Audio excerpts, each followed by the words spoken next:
cette autre Amérique. Alors hier soir, évidemment je pars pour les couches tard que ça intéresse, entre 3h et 5h du matin heure de France, nous avions le duel des vice-présidents, là, Tim Walz qui serait le vice-président de Kamala Harris si elle est élue, et Jill Evans qui serait le vice-président de Donald Trump s'il est élu, donc le 5 novembre. Alors ça a été assez courtois, hein. Ils se sont pas échangés des horions, mais la plupart des éditorialistes américains, des commentateurs, même ceux qui sont pro-démocrates, ont trouvé que Vance l'avait emporté sur Valls. Mais donc, bon, c'était, je dirais, un duel à fleuret moucheté, mais intéressant parce que Vance, incontestablement, avait je dirais, des répliques et des faits quand même qui étaient plus forts. Mais moi, je voudrais parler de cette autre Amérique. On dit effectivement démocratique et tout, premier amendement magnifique et tout ça, formidable. Hein. Mais je vais vous dire, et ça concerne les élections, imaginez un peu, quand est-ce qu'on demande et qu'on exige la carte d'identité aux États-Unis?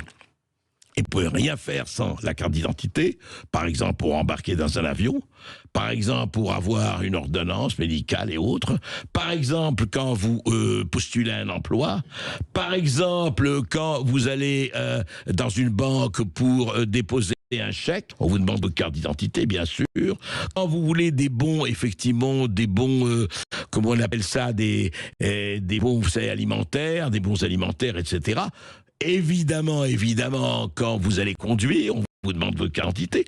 Quand vous allez vous marier, évidemment, votre carte d'identité. Quand vous adoptez un chien ou un chat, il faut votre carte d'identité.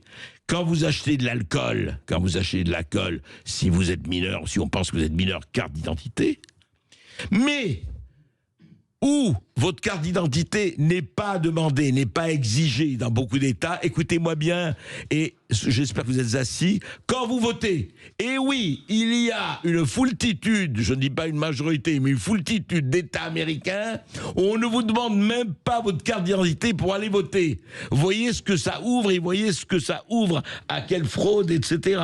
Alors c'est pas fabuleux ça, c'est quand même à un moment donné... hallucinant, le pays des droits de l'homme, le pays de la Constitution, le pays de la liberté d'expression, etc., etc. Ah, mais carte d'identité, non, on peut amener une petite justification de logement. Donc n'importe qui, vous comprenez l'étendue possible et potentielle et de la fraude aux États-Unis, enfin de la fraude électorale. On voit ce que ça donne. Et alors là, je vais vous donner un autre exemple, celui de la Californie. Alors là, c'est fabuleux. En Californie, je vais vous dire, il vient de passer le gouverneur de Californie qui s'appelle Gavin Newsom. Retenez ce nom, Gavin Newsom.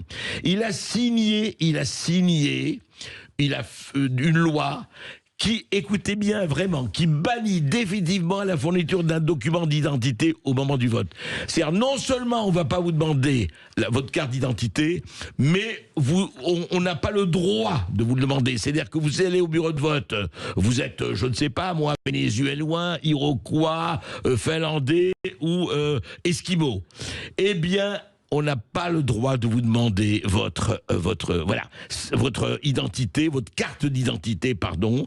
Il vient de signer, le gouverneur Gavin Newsom vient de signer en disant que les gouvernements locaux, ils n'ont pas le droit, effectivement, de demander une forme valide d'identification au moment du vote. Et ça veut dire quoi? Ça veut dire que c'est, quelque part, l'Amérique, je ne sais, il y a un côté, en tout cas, au moment du vote, d'une république bananière, même pas une monarchie bananière, une république bananière. Voilà. Il faut savoir que le 5 novembre, vous allez avoir je ne sais pas combien de milliers, de millions de gens qui vont aller voter sans avoir leur carte d'identité. C'est pas beau ça? C'est vraiment un exemple américain. Sud Radio Berkov dans tous ses états. Selon que vous serez puissant ou misérable, etc. Eh oui, Michel Sardou, selon que vous serez puissant ou misérable. Alors là, on vient d'avoir une nouvelle condamnation, très intéressant. Il y avait un ancien vice-président du tribunal judiciaire de Dijon. Ancien président du tribunal judiciaire de Dijon. proposé sur des sites libertins, sur Internet, écoutez-moi bien, de violer sa fille de 13 ans. Il a proposé pendant à quelques mois, voilà, j'ai ma fille, elle a 13 ans, si vous voulez, allez-y. Ça rappelle une autre histoire qui s'est passée là. Il proposait pas de droguer sa fille avant, que l'autre a proposé de droguer sa femme et l'a livré à 50 personnes. Voilà, il avait proposé ça, donc il vient d'être condamné lundi dernier à Paris, c'est-à-dire il y a 2 jours, à 3 ans de prison avec sursis probatoire. Je dis bien avec sursis probatoire, c'est-à-dire qu'il ne fera pas 1 jour de prison. À l'issue d'un 3e procès, c'est son 3e procès. Alors oui, voilà, il est évidemment radié de la magistrature, c'est le moins que l'on puisse dire. Eh bien, le tribunal correctionnel, écoutez-moi bien, en mars 2022, pour vous dire quand même un certain fonctionnement d'une certaine justice, et je ne généraliserai jamais, il y a énormément de juges qui font très bien leur boulot. Mais quand même, en mars 2022, le tribunal correctionnel de Besançon l'avait condamné à 2 ans d'emprisonnement, dont 1 an ferme, pour instigation à la corruption de mineurs non suivi des faits, et instigation à commettre un viol sur mineur non suivi des faits. Très bien. Quelques mois plus tard, la cour d'appel de Besançon l'avait reconnu coupable du premier chef, mais relaxé pour le second en raison d'un problème de qualification pénale. Voilà. Donc, ce père de 3 enfants avait vu sa peine ramenée à 2 ans de prison, avec sursis bien sûr, et là, aujourd'hui, magnifique, alléluia, 3 ans de prison. Ah là là, la justice devient ferme. Ah mais avec sursis. Donc ce monsieur qui proposait sur un site internet, sur des sites internet de violer sa fille de 13 ans, ne fera pas 1 jour de prison. Voilà. Tandis que à Caroline, Isa Mouken et puis beaucoup d'autres, quand on vole je ne sais pas quel truc dans un supermarché parce qu'on a faim, je ne sais pas si ça se passe de la même façon quand on ne connaît pas les réseaux et les gens. C'est pas beau, liberté, égalité, fraternité, choucroute.